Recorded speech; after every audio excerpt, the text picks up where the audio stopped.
Pai, obrigado, Senhor.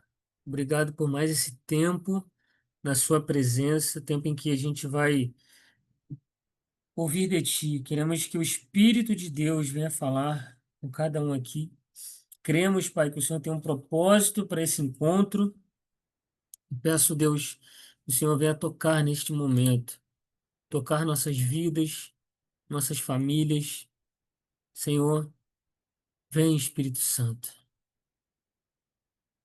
Vem, Espírito Santo. Toca-nos, Deus. Toca cada vida aqui, Senhor. Vai removendo todo o cansaço,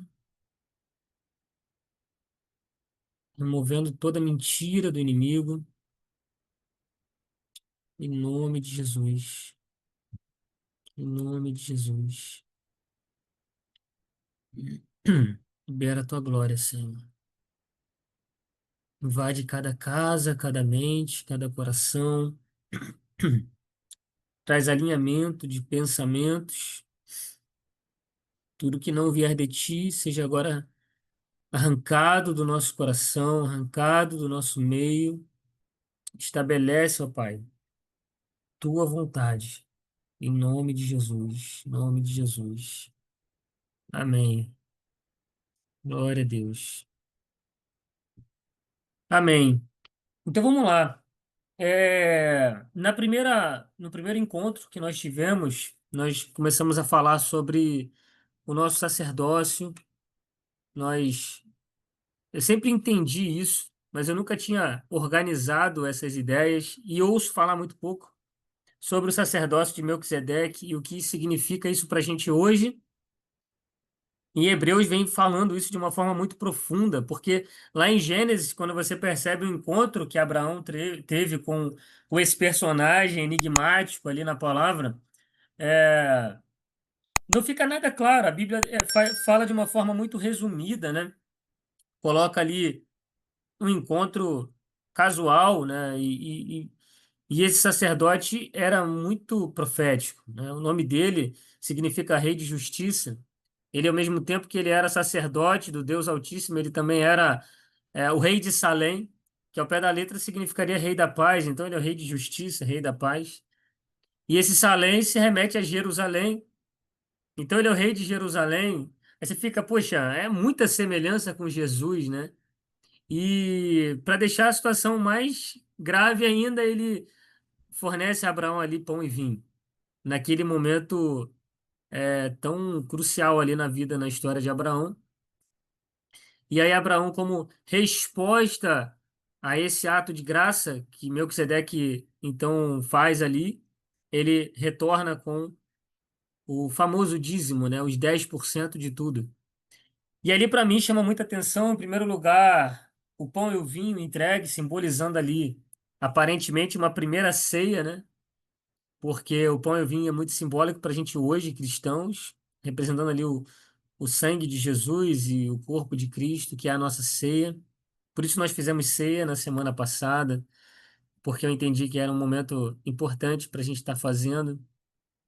É, Mas a resposta de Abraão é que é muito significativa, né? Abraão, então, ele responde ali entregando 10%. E entregar 10% dos despojos daquela guerra é uma forma prática. Muitas das vezes nós lidamos com a nossa fé de uma forma um pouco virtual e nós chamamos isso de espiritual. Mas na realidade, a nossa fé precisa mover coisas físicas, ela precisa mover a nossa própria vida, o nosso tempo, a nossa honra, a nossa dignidade, os nossos bens, a nossa voz, né? Não existe para o cristão, e na mentalidade judaica, não existe secular e sagrado. Tudo que a gente faz foi por uma vocação que o Senhor nos deu. É uma consciência daquilo que Ele colocou no nosso coração como nossa identidade. Então, não existe essa separação. Então, quando você tem um encontro com Deus, você não oferece a Ele simplesmente uma oração. Não que a oração não seja importante, mas a oração são só palavras, amém? Por isso aqui a gente crê que nossa fé precisa ser expressa com oração, com adoração e com ação. E quando a gente fala de ação, a gente precisa envolver coisas práticas. E quando eu vejo Melquisedeque entregando ali 10% daqueles despojos, eu vejo algo muito prático. Eu vejo algo que afetou a realidade dele. Então a gente começou na semana passada, né, destrinchando sobre o sacerdócio ali de Melquisedeque e como que ele representando ali Jesus, que é hoje o nosso sumo sacerdote eterno e que nos deu então acesso direto ao Pai. Mas hoje a gente vai dar um passo além nessa temática, apesar de ser muito legal e eu quero ler com vocês, se você quiser já deixando aberto aí, Hebreus, eu vou ler a partir do versículo 11 do capítulo 5 até o final do capítulo 6 e você pode pegar sua Bíblia se você quiser, senão você acompanha comigo aqui. A gente vive num tempo de circunstâncias mudando o tempo todo. As nossas emoções, eu não sei vocês, mas para mim são várias coisas afetando as minhas emoções o tempo todo. E se a gente deixar, a gente vai seguindo essa maré, essa turbulência, e a gente sai do lugar de onde Deus quer que a gente esteja. E quando a gente vê aqui em Hebreus 6, nós vamos ler, a gente percebe a necessidade de algo que nos segure no centro da vontade de Deus. Tá fazendo sentido? Se a gente estiver sempre sendo afetado pelas circunstâncias, pelas emoções, e não tiver algo que nos prenda, entre aspas, no centro da vontade de Deus, você não concorda que a gente acaba se perdendo, né? A gente acaba se perdendo. Por exemplo, hoje eu tive um dia muito turbulento, um dia de muitas coisas que aconteceram, coisas que me agradaram, coisas que me desagradaram, e, e eu me propus a estar aqui com vocês, né? Eu planejei já com meses de antecedência estar aqui hoje. Segunda-feira, do mês, eu falei, nós vamos fazer as aulas de preparação ali de líderes e ensino da palavra. Mas foi um dia difícil. Foi um dia onde, naturalmente falando, eu queria chegar em casa e poder descansar e não fazer esse encontro. Apesar de que eu gosto de estar aqui, eu amo compartilhar a palavra, ensinar a palavra, mas não foi esse amor pela palavra que me fez permanecer aqui. Foi algo que o Senhor já estabeleceu. E aqui nesse texto que a gente vai ler, e só lembrando, eu estou seguindo aqui um escopo de um estudo que eu preparei e depois eu vou compartilhar no grupo de WhatsApp esse esboço. Eu vou sempre estar entregando o material lá, porque eu sinto de estar entregando. Algumas pessoas falam assim, pô, vocês entregam tudo de graça. É porque, na verdade, a gente está concluindo uma série de 12 e-books que a gente vai soltar. A gente já tem publicados 6 e ainda faltam completar os outros 6. São livretos, tá? Pequenos. É uma série chamada O Reino de Deus. Agora a gente disponibiliza na Hotmart para venda também. Mas a maior parte do que a gente recebe de Deus, que a gente produz, a gente libera gratuitamente.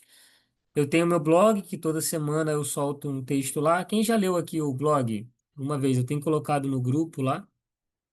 Alguém já viu o blog? Não? Todo domingo de manhã eu coloco o link lá no grupo de WhatsApp. Eu compartilho também num canal no WhatsApp todos os dias, um pequeno devocionalzinho, canal chamado Fé Viva e Ativa. Você encontra o nosso canal acessando o blog, você encontra o nosso canal acessando o nosso site, que é feviveativa.org, ou então nas nossas redes sociais, né, amor? No Instagram. Sempre onde a gente compartilha uma coisa, tem o endereço das outras, então vai encontrando lá o caminho e vai se achando. Nosso objetivo é fornecer material mesmo, fornecer conteúdo ali para que a gente possa preparar cada vez mais e mais pessoas. Então vamos lá, vamos ler Hebreus. Eu vou ler na minha versão aqui, que é a Nova Almeida atualizada, que eu prefiro, que eu gosto, apesar de que às vezes eu leio outras também. E no capítulo 5 de Hebreus, a partir do verso 11, diz assim: A esse respeito temos muitas coisas a dizer, coisas difíceis de explicar, porque vocês ficaram com preguiça de ouvir. Pois quando já deviam ser mestres, Levando em conta o tempo decorrido, vocês têm novamente necessidade de alguém que lhes ensine quais são os princípios elementares dos oráculos de Deus. Passaram a ter necessidade de leite e não de alimento sólido. Ora, todo aquele que se alimenta de leite é inexperiente na palavra da justiça porque é criança, mas o alimento sólido é para adultos, para aqueles que, pela prática, têm as suas faculdades exercitadas para discernir não somente o bem, mas também o mal. Aí, essa parte aqui do capítulo 6 é importante, porque ele fala assim, ó, por isso, deixando os princípios elementares da doutrina de Cristo, avancemos para o que é perfeito, não lançando de novo a base do. Aí ele está falando os princípios elementares. Olha o que aqui alguns consideram que é Paulo, né? Mas olha o que na carta aos Hebreus está dizendo que são os princípios elementares. Ah, no versículo primeiro aqui de Hebreus 6. Avancemos para o que é perfeito, não lançando de novo a base do arrependimento de obras mortas, a fé em Deus, o ensino de batismos, no plural, ou seja, tem mais de um tipo de batismo, e da imposição de mãos, da ressurreição dos mortos. Quantos ouvem falar com frequência nas igrejas sobre ressurreição dos mortos? A gente quase não ouve. E do juízo eterno. Isso faremos se Deus o permitir. Então, aqui é importante a gente considerar só nesses três primeiros versículos que os princípios elementares da fé cristã são esses aqui. Eu vou ler de novo. Arrependimento de obras mortas e da fé em Deus, o ensino de batismos e da imposição de mãos, da ressurreição dos mortos e do juízo eterno. Isso faremos se Deus o permitir. E aí eu falo como ele também. Isso faremos se Deus o permitir em outra ocasião. Mas é só para chamar a atenção do que o autor de Hebreus está chamando de princípios elementares da fé, tá? Vamos avançar. Versículo 4. É impossível, pois, que aqueles que uma vez foram iluminados provaram o dom celestial, se tornaram participantes do Espírito Santo, provaram a boa palavra de Deus e os poderes do mundo vindouro e caíram, sim, é impossível outra vez renová-los para o arrependimento, visto que de novo estão crucificando para si o Filho de Deus e expondo-o à zombaria, porque a terra que absorve a chuva que frequentemente cai sobre ela e produz plantas úteis para aqueles que a cultivam, recebe bênção da parte de Deus. Mas se produz espinhos e ervas daninhas, é rejeitada, está perto da maldição, e o seu fim é ser queimada. Quanto a vocês, meus amados, ainda que falemos desta maneira, estamos certos de que coisas melhores os esperam, coisas relacionadas à salvação. Porque Deus não é injusto para se esquecer do trabalho que vocês fizeram e do amor que mostraram para com o seu nome, pois vocês serviram e ainda estão servindo aos santos.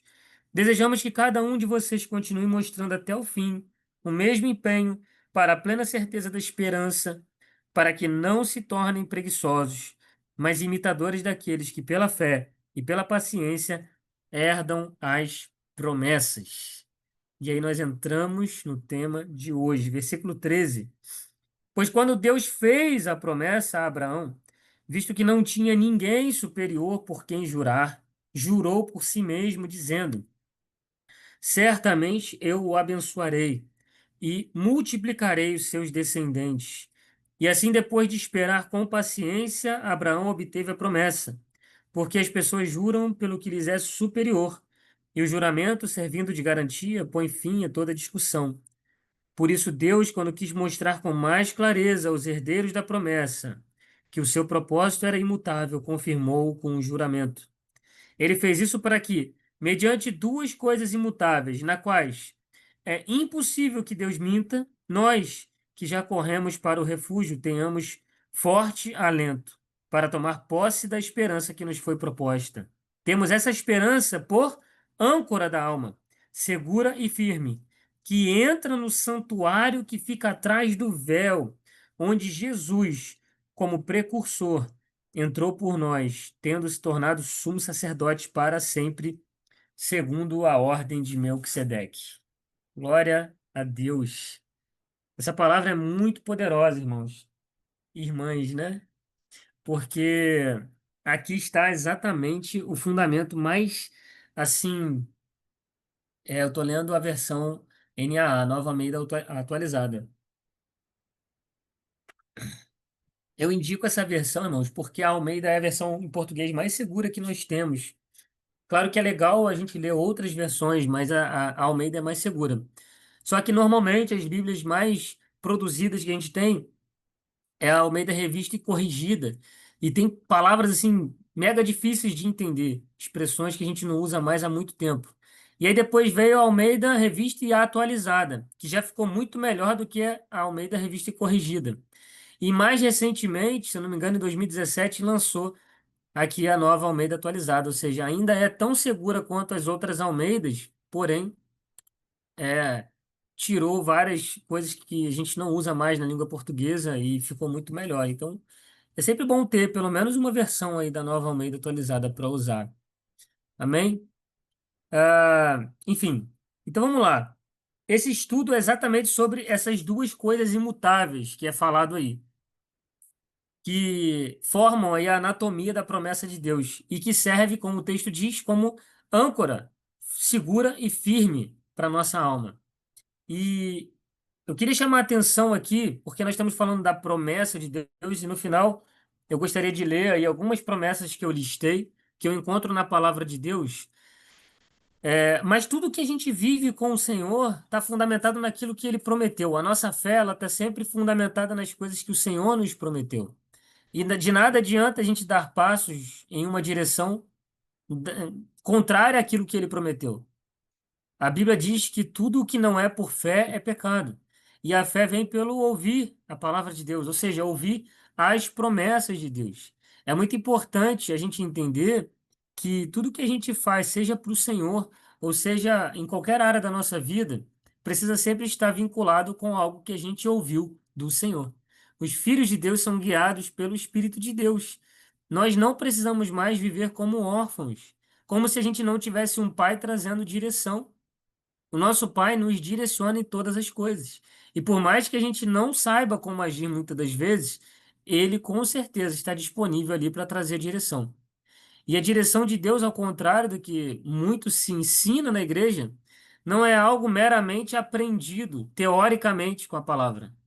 A gente pode ouvir do Senhor. Aliás, a gente deve ouvir. É natural para um filho ouvir do Espírito. É natural para um filho ouvir a voz do Pai. Ouvir e corresponder e seguir a direção. Só que, às vezes, nós recebemos promessas, mas nós não sabemos como lidar com as promessas. E esse estudo tem como proposta trazer um ensino de como nós devemos lidar com a promessa de Deus. E aí, de repente, alguém, teólogo, e vai querer fazer uma crítica ao que eu estou ensinando aqui e vai dizer assim: poxa, mas esse texto está falando da promessa para Abraão, né? Ele está falando aqui pro patriarca, né? Só que ele esquece que Jesus nos enxertou nas promessas que foram dadas a Abraão. E é claro que eu não creio que a igreja substitua Israel, o Israel físico, porém, eu acredito sim que nós fomos enxertados. Nós fomos enxertados e nós hoje herdamos todas as promessas que foram feitas originalmente para Abraão. E da mesma forma como a Bíblia ensina aqui em Hebreus, e lembra, Hebreus está no Novo Testamento. Hebreus não está no Antigo Testamento. Hebreus está no Novo. E ele não está aqui só ensinando coisas sobre Israel físico, sobre os judeus, os descendentes físicos de Abraão. Ele está ensinando a igreja. E a igreja aqui são a igreja dos gentios e a igreja dos judeus. Todos nós nos tornamos um em Cristo. Então, tudo que está em Hebreus acaba que é nosso. E tudo que foi prometido a Abraão, nós herdamos. Isso é muito mal compreendido, porque as promessas que Deus fez para a igreja, ainda no Antigo Testamento, nós herdamos sim. E nós precisamos saber como lidar com elas. Então, vamos começar. A primeira coisa imutável que a gente encontra na promessa de Deus, né? É aqui, ó, a promessa em si já era poderosa, ela vinha do Deus criador do universo. E lá no versículo 13 começa assim: pois quando Deus fez a promessa a Abraão, E no versículo 14, dizendo: certamente eu o abençoarei e multiplicarei os seus descendentes. Essa é a promessa em si. E é a primeira coisa imutável. O texto diz: depois de esperar com paciência, Abraão obteve a promessa. A fé de Abraão não foi um otimismo que passou, foi uma confiança que perseverou apesar das circunstâncias. E perseverou por um longo período de tempo. Quando a gente lê lá um relato em Gênesis, parece que tudo aconteceu muito rápido, mas passaram-se muitos anos. Desde quando Abraão ouviu a voz de Deus, do Todo-Poderoso, e saiu da sua terra, desde quando Abraão ouviu pela primeira vez que ele teria uma numerosa multidão, passou-se muito tempo. Então, a primeira coisa imutável que nesse texto fala é a promessa de Deus propriamente dita. Porque, lembra, o texto fala que Deus não mente. Então, é imutável. Mas só que ele não parou por aí. Ele nos deu uma segunda coisa imutável, que foi o juramento dele. Deus podia ter parado na promessa. A sua palavra já era suficiente. Mas pela graça dele e por causa da nossa dificuldade em crer, porque nós estamos nesse mundo caído e estamos acostumados a descumprir palavras, e estamos acostumados com pessoas que não cumprem palavras conosco, por nossa causa, ele ainda fez o juramento. E no versículo 17 fala: por isso Deus, quando quis mostrar com mais clareza aos herdeiros da promessa sua incrível, que o seu propósito era imutável, confirmou com um juramento. Pense nisso. O propósito do juramento era para a nossa segurança. É para que nós, os herdeiros da promessa, que somos nós, tivéssemos a mais clara e absoluta certeza de que o plano dele não falharia. E como que ele fez essa promessa, esse juramento, né? As pessoas geralmente precisam jurar por alguém superior para validar, né? É uma forma de validar aquilo que elas estão dizendo que vão fazer. Mas Deus, o texto diz, visto que não tinha ninguém superior por quem jurar, jurou por si mesmo. E ele colocou sua própria natureza, o seu próprio caráter, a sua própria existência como garantia. E não há garantia maior do que essa no universo. Então, a segunda coisa imutável é o juramento de Deus, quando ele empenha a própria honra dele para nos garantir que a sua promessa é irrevogável. Nós temos, então, essas duas realidades eternas e inalteráveis, nas quais é impossível que Deus minta e que nos dão forte alento para tomar posse da esperança que nos foi proposta. E qual é o resultado prático disso? É que nós podemos, diante de todas as promessas que Deus nos dá, nós podemos ficar ancorados. Qual que é a proposta da âncora? A proposta da âncora não é parar ali a turbulência, parar a tempestade. A proposta da âncora é firmar o nosso barquinho da vida num lugar que a gente deveria ficar. E o mais incrível é que essa âncora, ela não está firmada no fundo de um mar, de uma areia movediça no fundo de um mar. Ela está firmada, o texto fala, olha só, no versículo 19 e 20, temos essa esperança por âncora da alma, segura e firme, e que entra no santuário que fica atrás do véu, aonde Jesus, como precursor, entrou por nós, tendo se tornado sumo sacerdote para sempre, segundo a ordem de Melquisedeque. Então imagina, essa é a nossa certeza. Não é algo que a gente vai fazer acontecer. Não é algo onde o nosso papel seja extremamente importante para que Deus possa cumprir a promessa dele. Deus cumpre a promessa dele, apesar de nós. O nosso papel não é ajudar Deus, o nosso papel não é garantir que ele cumpra a promessa. Não é orar, orar, orar até que ele cumpra. Isso é religiosidade. Deus prometeu, aí agora eu vou orar, eu vou jejuar. Ainda usa argumentos bíblicos. Eu vou orar como Elias orou, e aí choveu depois que ele orou. Sabe, gente? Ali, Elias, eu creio que ele não estava orando para Deus fazer chover. Ele estava orando para ele não parar de acreditar. A nossa oração, muitas das vezes, é para se manter num lugar de fé e não sair de um lugar de fé. A nossa oração não é para mover Deus. A nossa oração não é para convencer Deus a fazer aquilo que ele já disse que faria. Lidar com as promessas de Deus, achando que a gente ainda precisa convencer ele a fazer aquilo que ele já disse, é negar as duas coisas imutáveis. Ele falou e por si só já basta, mas não só falou, como ele jurou. Então, qual é a nossa função? A nossa função é acreditar no que ele falou, confiar no caráter dele. Diante de qualquer promessa que o Senhor nos faz, a única coisa que se espera de nós é que a gente se garanta no poder dele cumprir a promessa, não no nosso poder de fazer Deus cumprir a promessa. Entendeu essa parte? A nossa garantia está nele, a âncora que garante e que nos segura no lugar do cumprimento da promessa. Não somos nós que estamos segurando, é o Senhor Jesus. Ele é que está segurando a âncora, é ele que está garantindo que aquilo que ele prometeu, ele vai fazer. Isso não isenta a gente de dificuldades, pelo contrário. Quando Jesus falou para os discípulos entrarem no barco e atravessarem para o outro lado, foi Jesus que mandou eles entrarem no barco e atravessar para o outro lado. Se Jesus não tivesse mandado eles entrar no barco, eles não teriam entrado. E eles também não teriam passado pela tempestade que eles passaram. Às vezes a gente entrar no barco porque Jesus mandou e seguir na direção que ele deu, nos coloca exatamente em um lugar de tempestade. Aí algumas pessoas vão dizer assim: Deus me colocou aqui porque ele quer que eu esteja no meio da tempestade. Não, gente. Quem causa a tempestade é Satanás mesmo.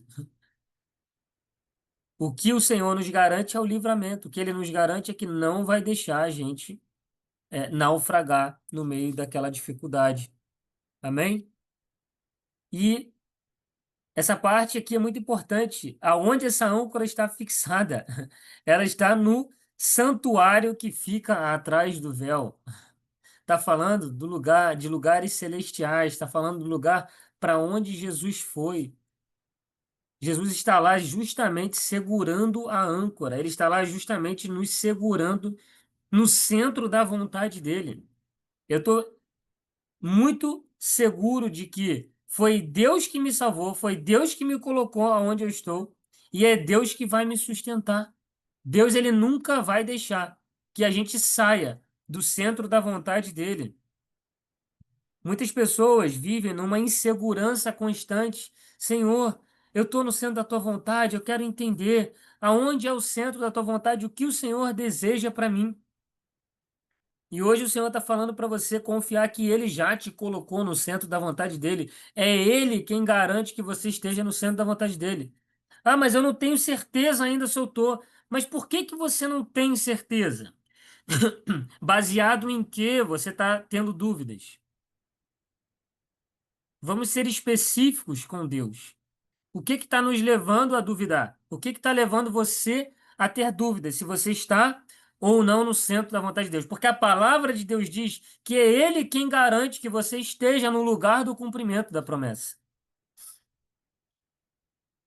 A única coisa que pode nos tirar do lugar de segurança de que Deus vai cumprir a promessa dele é a nossa falta de fé na capacidade dele cumprir as promessas.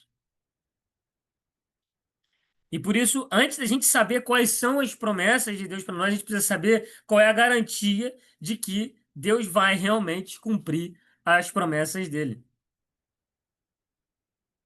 Jesus é o garantidor do cumprimento das promessas do Pai.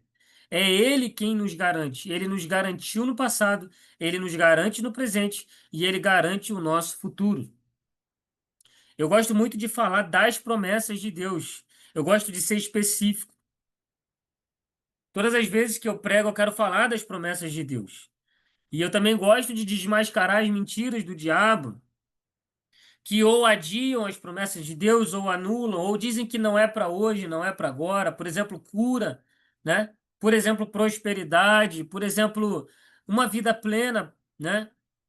Próspera.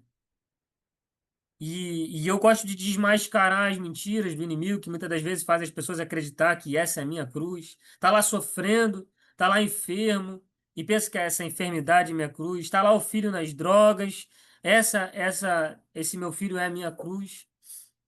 E eu gosto de desmascarar essas mentiras, mas hoje, especificamente, eu quero falar sobre a garantia de que nós temos, que Deus vai cumprir cada uma das promessas que ele nos fez. E tudo isso segundo o novo sacerdócio, o sacerdócio segundo a ordem de Melquisedeque. Se você não assistiu a primeira aula, foi bem curtinha, tá no canal do YouTube. Vale a pena assistir, porque a diferença entre a antiga aliança e a nova aliança é fundamental a gente entender. A diferença entre o sacerdócio levítico e o sacerdócio de Melquisedeque, que é esse que nós vivemos hoje, é importante a gente compreender. E que Jesus ele está lá, num lugar seguro, segurando a âncora, segurando a nossa vida no centro da vontade de Deus. É Ele o garantidor de que a gente vai permanecer até o fim. A nossa salvação não depende de nós, a nossa salvação depende dele. A única parte que se espera de nós é a nossa fé. Lembra, fé sem obras é morta. Então, se nós cremos, nós vamos demonstrar, como Abraão demonstrou. Quando ele recebeu o pão e o vinho de Melquisedeque, ele entregou o 10%. Todas as vezes que Deus constrói uma ponte de bênçãos espirituais para a nossa vida, nós devemos aproveitar essa ponte para conceder ao Senhor a gratidão e a honra por aquilo que ele nos deu. Nós nunca entregamos, nunca entregaremos nada para o Senhor com o objetivo de receber algo em troca. Toda pessoa que dá algo a Deus, esperando receber algo em troca, não entendeu a graça, não compreendeu que tudo que nós damos para o Senhor é uma resposta por aquilo que Ele já nos deu. E às vezes você pode dizer assim, mas eu ainda estou esperando Deus cumprir tantas promessas. Porém, a palavra de Deus diz que a fé aponta para algo que já aconteceu. E quando a gente age de acordo com o que a nossa fé diz que já está liberado, aí então a gente recebe. Então, se você recebeu uma promessa de Deus e você com seus olhos naturais ainda não viu a materialização dessa promessa, a sua fé não está dizendo que você vai receber. A sua fé está te dizendo que você já recebeu. E se você já recebeu, você pode agir como quem já recebeu, como quem já foi abençoado, como quem já obteve o cumprimento da promessa. E quando você é abençoado, qual é a resposta que se espera? Gratidão, honra, oferta, dízimo, 10%. A gente entrega porque a gente sabe que já recebeu. A gente não entrega para receber. O dízimo da lei dizia que se você não entregasse os 10%, o Senhor então não repreenderia o migrador, cortador, o devorador, esses gafanhotos tudo lá de Malaquias. Já agora, na nova aliança, o Senhor repreendeu o migrador, o cortador, o Satanás, o principado, a potestade, antes mesmo que a gente sequer se arrependesse. Então já está tudo repreendido, o diabo já foi derrotado. Então a gente já não precisa mais dar dízimo nem oferta para que Deus faça aquilo que ele disse que ia fazer. A gente faz tudo isso porque a gente sabe que ele já fez. Ele já nos abençoou. Ele já nos encheu de bênçãos. Ele, por livre e espontânea vontade, nos pegou com as suas garras de amor e nos colocou nas regiões celestiais e nos abençoou com toda sorte de bênçãos. E ele ainda vira para o anjo do lado dele, para o anjo do lado esquerdo, do lado direito, ainda fala assim: olha lá, vai ali aquele que é mais do que vencedor. A gente usa isso como jargão, somos mais do que vencedores. O que que significa ser mais do que vencedor? Significa que você desfruta de uma vitória que você nunca obteve. E você nunca vai desfrutar de uma vitória que você obteve. Você vai desfrutar na vitória que outro obteve por você, Jesus Cristo. Então nós somos mais do que vencedores porque nós acessamos a vitória sem merecer. A gente recebe por bênçãos sem ter pago o preço. Nós não fomos chamados para receber de graça uma pólice para ir para o céu, para depois ter que pagar por todas as outras coisas. Porque toda sorte de bênçãos estão embutidas no momento em que a gente é salvo. Não é necessário pagar mais preço, é necessário crer. Se você quer pagar algum preço, apenas creia. Esse, essa é a única moeda aceita no céu, é a fé. Sem fé é impossível agradar a Deus. Mas e obras, e obediência, e cumprir aquilo que Deus mandou? As obras que Tiago fala são obras da fé. Você crê que Deus está te dando aquela direção, e então você faz. Amém? Queria deixar algumas perguntas para reflexão. E quem estiver aqui participando no encontro e quiser falar, pode levantar a mãozinha. E se você não souber levantar a mãozinha, pode abrir o microfone. E se você quiser só escrever no chat também. A primeira pergunta para reflexão é: quais são as tempestades, os medos, as incertezas, os desafios que você está enfrentando na sua vida nesse momento? Identifique, identifique. Pensa aí o que você está enfrentando nesse momento. E eu sei que muitas das vezes a gente está acostumado a, a pedir oração, pedir ajuda, e é muito bom pedir ajuda, pedir oração. Mas eu creio que nós estamos sendo levados, você que está aqui nesse encontro, nós estamos sendo levados a um lugar onde nós entendemos a nossa posição e nós aprendemos a lidar com os desafios da vida, nós com o Senhor. Porque basta a gente compreender quem a gente é, o que Ele já fez, e a gente vai obter vitória em todas as áreas. E número dois, seja honesto.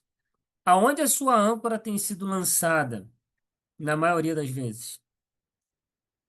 Talvez seja no seu emprego, na sua saúde, em relacionamentos, em uma pessoa. Às vezes a sua âncora é alguém, alguma referência, ou para alguns é sua própria força. Ah, não aconteceu, agora eu vou garantir que isso aconteça. Ou nas promessas imutáveis de Deus, porque é nisso que nós devemos ancorar a nossa fé, a nossa esperança. A outra pergunta: o que significa na prática tomar posse da herança que nos foi proposta, que fala aqui no texto? Como isso muda a maneira como você acorda de manhã e encara os seus problemas? Tomar posse da esperança que nos foi proposta.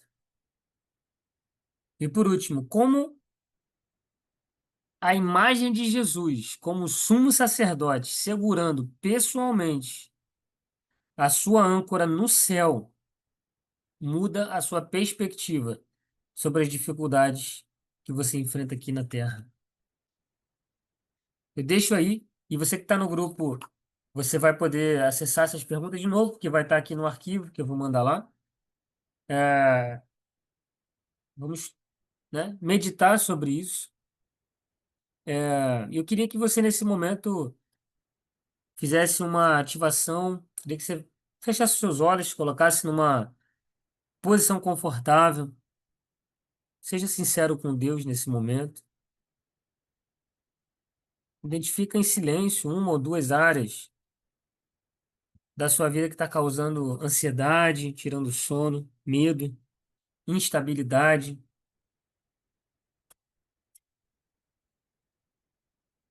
porque essas são as suas tempestades. Escolha uma agora, ou duas, ou mais, e com elas em mente,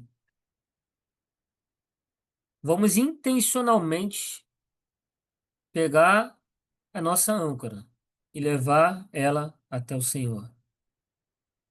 Se você puder, repete assim comigo: Pai, eu reconheço as tempestades da minha vida, mas hoje eu escolho não focar nas ondas. Eu me lembro das duas coisas imutáveis, a sua promessa e o seu juramento, nas quais é impossível que o Senhor minta. Com base nessa verdade, eu agora, pela fé, lanço a âncora da minha alma. Eu a lanço para além dessa circunstância, para além do véu, e a fixo no lugar seguro, aonde Jesus, o meu sumo sacerdote, está. Eu ancoro, e aí você pode mencionar aquilo que tem vindo à sua mente. Eu ancoro, sabe? meu filho, eu ancoro minhas finanças, a minha saúde, seja qual for a área da sua ansiedade. Eu ancoro essa circunstância na tua fidelidade. A minha alma está segura, a minha esperança está firme e o meu futuro está garantido em ti.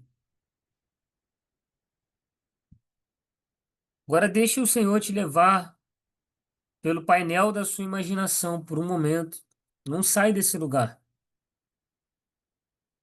Agora não é momento de lutar, de expressar o quanto você está ansioso, ansiosa, mas é o momento de entrar num lugar de descanso.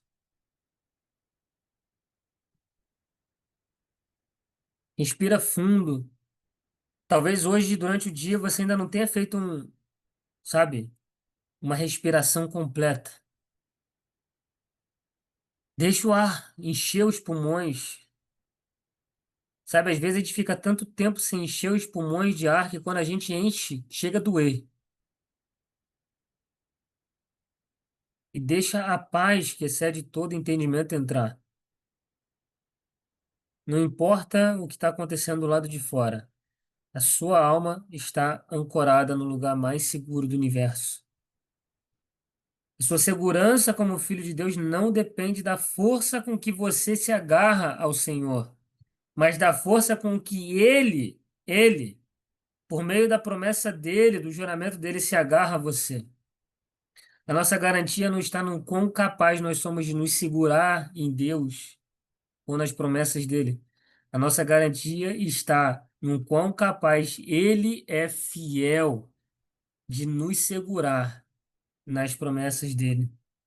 Ele foi a extremos para mostrar que o compromisso dele é total e o propósito dele é imutável. Viva como alguém que está ancorado, não seja mais uma pessoa jogada de um lado para o outro. Viva a partir desse lugar de fé, de confiança, de esperança. Amém? Vou passar a palavra para a Bruna, ela vai ler algumas promessas e eu quero que você deixe isso entrar profundo na sua alma.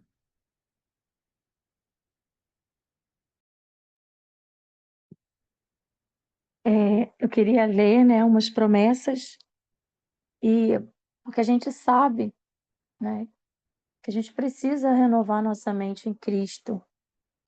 E como que a gente renova nossa mente?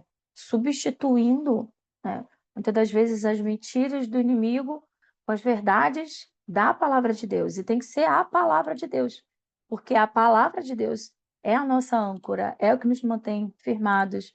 Quando acontece algo que desestabiliza a gente, que nos faz desacreditar que a promessa vai se cumprir. Quando a gente tem essas promessas fixadas na nossa mente, no nosso coração, por mais que aconteçam coisas que tentem nos tirar, ou nos desestabilizar, a gente vai e fala: não, a palavra de Deus está dizendo isso, isso e isso. O Senhor já falou, está dito. E aí você se ancora nessa promessa e permanece firme. E aí a tempestade passa e você, ancorado na palavra, conseguiu passar pela tempestade sem desanimar, sem perder a esperança, né? Sem perder o foco na promessa de Deus. E uma primeira promessa bíblica herdada em Cristo, porque tudo parte por Cristo. Cristo é o nosso centro e ele precisa ser sempre. Ele é a chave de tudo na nossa vida. Jesus é a chave de tudo na nossa vida. E uma dessas promessas é a salvação e a reconciliação que ele fez quando ele se entregou naquela cruz. Deus, ele enviou o filho dele para que morresse por nós, para que nos desse essa possibilidade de salvação e reconciliação. Por mais que muitas pessoas ainda hoje resistam receber Jesus como o Senhor, reconhecer que Ele é o Senhor, mas nós cremos, né, que toda língua confessará. Então nós permanecemos firmes nisso, na salvação e na reconciliação por meio de Jesus. Qual é a promessa? Somos salvos pela graça, mediante a fé, reconciliados com o Pai, feitos filhos de Deus. Lá em Romanos 10:9, está escrito assim: se com a sua boca você confessar Jesus como Senhor e em seu coração crer que Deus o ressuscitou dentre os mortos, será salvo. Então, se a gente crê, se a gente confessa, nós somos salvos. E em João 1,12 diz: mas a todos quantos o receberam, deu-lhes o poder ou o direito de serem feitos filhos de Deus, a saber, aos que creem no seu nome. Então, em Jesus, qual é a promessa que nós temos de salvação e reconciliação? Nós não precisamos ter medo, nós permanecemos salvos e reconciliados. E um dos maiores objetivos, digamos assim, é, de Jesus ter morrido por nós naquela cruz, foi nos reconciliar com o Pai. E antes, na antiga aliança, nós vivíamos distante, né? Era uma pessoa que recebia o poder de Deus e ela tinha a, a promessa, a palavra, a profecia, mas já na nova aliança, Deus derramou isso sobre toda a carne. Então, quando em Cristo nós recebemos, reconhecemos que Ele é Senhor, que Ele morreu, e Ele é o nosso Salvador, aí sim nós passamos a nos reconciliar. E aí essa distância que existia entre Deus e o homem foi desapareceu, né? Hoje o Espírito Santo habita dentro de nós. Nós temos o Senhor pertinho, aqui dentro. Então, assim, ele não está lá agora, sabe, num lugar bem distante, não. Ele está dentro de mim, dentro de você, dentro de nós. Então, essa é uma promessa. Ele está com a gente em todo o tempo agora. A segunda promessa, né, é identidade e adoção como filhos. A gente recebeu uma nova identidade. Quando a gente recebeu Jesus, nós recebemos uma nova identidade. Nós somos filhos de Deus, herdeiros, reis e sacerdote. A palavra diz que Jesus ele é rei de reis. Então, nós, como ele é rei, ele nos torna reis com ele. Assim também como ele nos torna sacerdotes juntamente com ele. Ele é o primogênito de todas as coisas, né? E ele nos fez assumir essa postura de filhos, de herdeiros, quando nós recebemos Jesus, a nossa identidade, né? E a adoção como filhos é restaurada. Lá em Gálatas 3:26 fala assim: pois todos vocês são filhos de Deus mediante a fé em Cristo Jesus. E tudo isso é por meio da nossa fé, sabe? A gente precisa crer, a gente precisa. Pela fé que a gente recebe Jesus como Senhor, é pela fé que a gente recebe a nossa identidade de filhos, é pela fé que nós cremos que nós somos enxertados na videira que é o Senhor, né? Romanos 6:16-17 diz assim: o próprio Espírito confirme ao nosso espírito que somos filhos de Deus. E se somos filhos, somos também herdeiros, herdeiros de Deus e co-herdeiros com Cristo. E 1 Pedro 2,9 também fala: vocês são geração eleita, sacerdócio real, nação santa, povo exclusivo de Deus. Então, essa é a nossa segunda promessa. Nós recebemos em Cristo uma nova identidade e uma nova adoção. Uma adoção, porque antes nós éramos órfãos, né? Nós nem sabíamos, né? E tem pessoas que até hoje ainda não acessaram essa promessa, vivem como órfãos, mas tendo um bom pai, mas elas ainda não ou adentraram, ou não reconheceram, ou até reconheceram Jesus, mas ainda não conseguiram acessar nem essa identidade, nem essa adoção em Cristo. E a outra promessa também é a aliança de Abraão, herdeiros da promessa, né? A promessa é: herdamos pela fé as bênçãos de Abraão. Lá em Gálatas 3:29 diz: e se vocês são de Cristo, são descendência de Abraão e herdeiros segundo a promessa. Né? Nós somos partes da promessa que Deus fez a Abraão, que ele seria pai de multidões. E eu acho, sim, interessante que quando Deus fez a promessa para Abraão de que ele seria pai de multidão, né, o Senhor trocou o nome dele, porque o nome dele era Abrão. E aí o Senhor foi e falou: não, agora você vai se chamar Abraão. E todas as vezes que ele escutava alguém chamar ele se lembrava da promessa, que o nome dele era Abrão. Então ele escutava Abraão, ele sabia que a promessa era que ele seria pai de multidão. E aquilo sempre era despertado nele, de forma que ele não esquecesse que a promessa de Deus é que ele seria pai de multidões. E nós fazemos parte disso. Nós somos parte da descendência dele.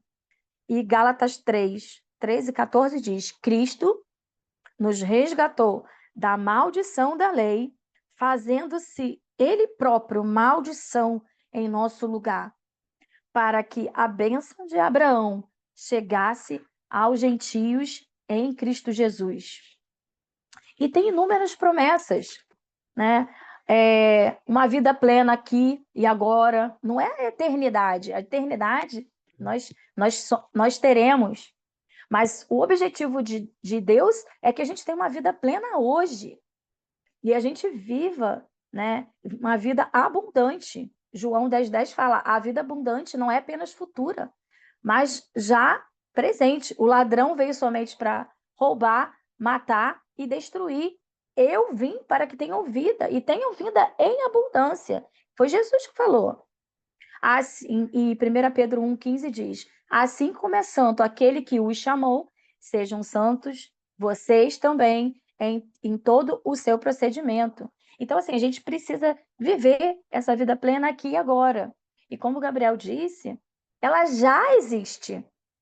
Falta muitas das vezes a gente se apropriar das verdades da palavra de Deus, porque as circunstâncias, por causa das turbulências que acontecem, que tentam nos tirar do propósito, que tentam nos tirar do foco, que tentam roubar, Satanás faz isso, né? Essa é a missão dele, né? É roubar, é destruir. Mas nós precisamos ficar ancorados nessas promessas que o Senhor nos deu. Outra promessa também é autoridade e vitória espiritual. Nós não oramos a Jesus para ter a vitória, nós já temos a vitória. E a partir da vitória nós oramos. Não para ter, porque ele já conquistou para nós.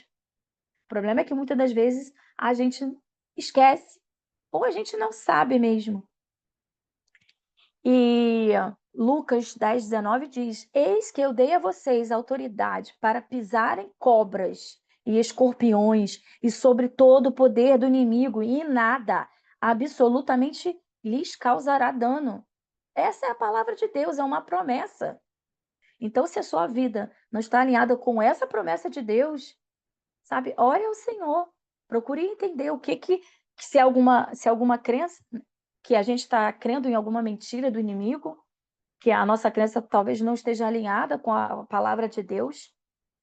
Tente orar ao Senhor e descobrir nele o que você precisa fazer para que essa promessa seja uma verdade na sua vida, na minha vida, na nossa vida, né? Marcos 16:17 e 18 diz: e estes sinais acompanharão os que crerem. Em meu nome expulsarão demônios, falarão novas línguas, imporão as mãos sobre os enfermos e eles ficarão curados. Então, é uma promessa também. Nós temos a autoridade. O Senhor nos deu autoridade.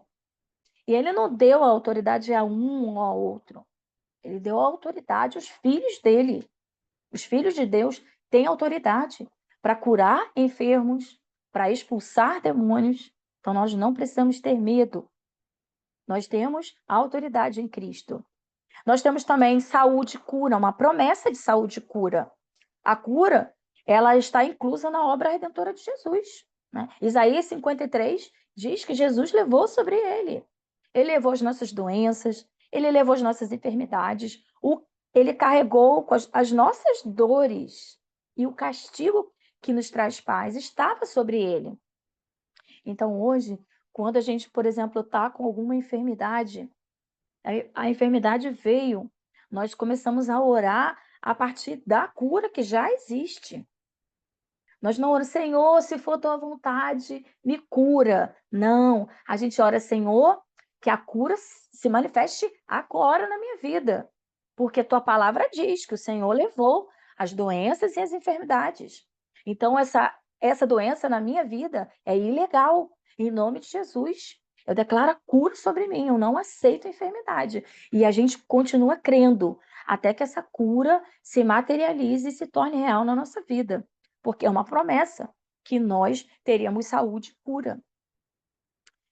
E isso tudo é uma questão da gente renovar nossa mente, porque muitas das vezes a gente é ensinado e a gente acaba aderindo padrões, né, de que, tipo, se o Senhor curar, se ele quiser curar, ele é Deus, e se ele não curar, ele é Deus. E se ele quiser, ele me cura, se ele não quiser, ele me cura. Só que, assim, é a vontade do Senhor nos curar.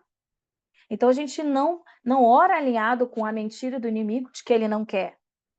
Ele não enviaria o filho dele para morrer numa cruz, para que nós hoje pudéssemos passar por todo tipo de enfermidade. Embora a gente esteja na terra, a gente está sujeito a passar, só que a gente ora alinhado com o céu.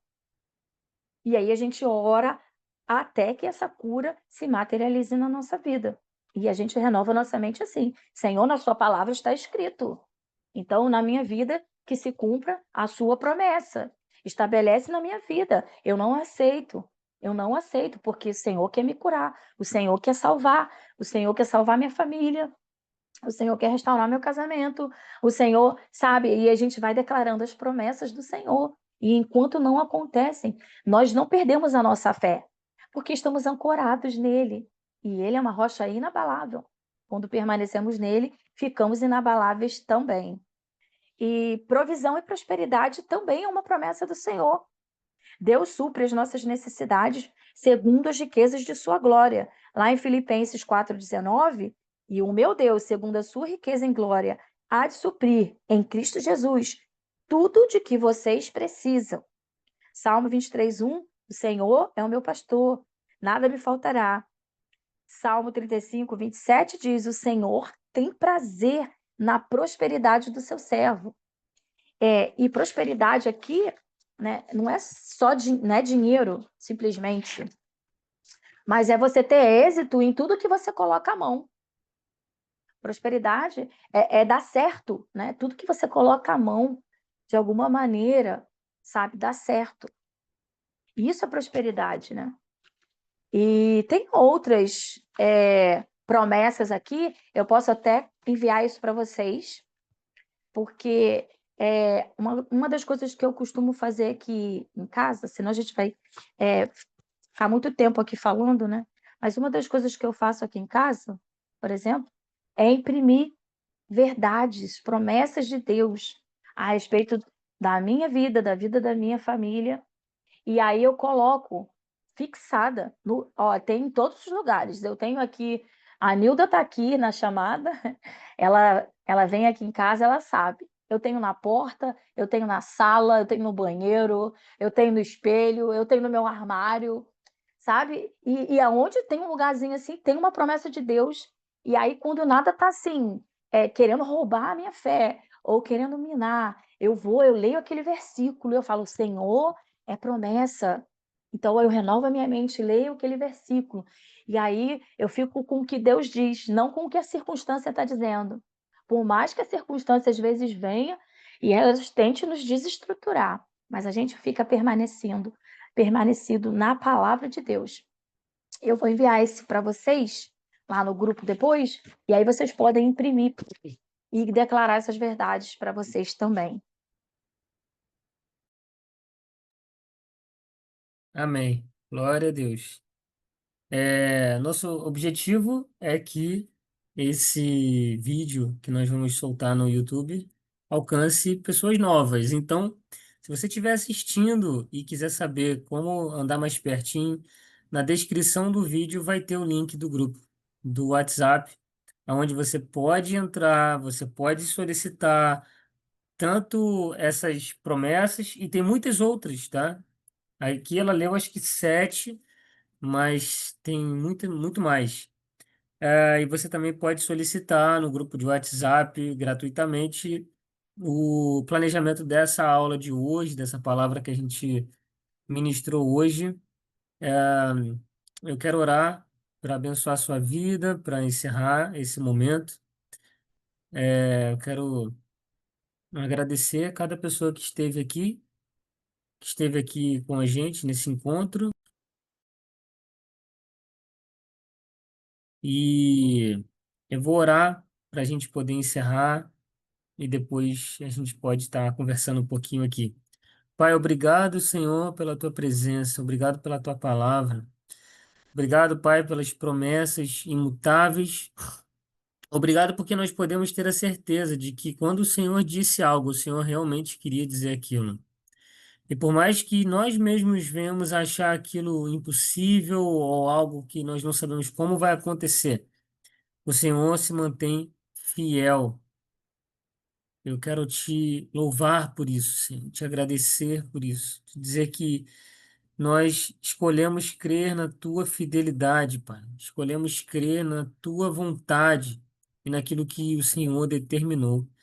Nós escolhemos ancorar a nossa vida em ti e não ignorar as circunstâncias, mas escolhemos focar naquilo que o Senhor falou e naquele quem o Senhor é. E o Senhor é fiel, e o Senhor é poderoso para cumprir as tuas promessas. Muito obrigado, Pai. Muito obrigado. Em nome de Jesus. Amém.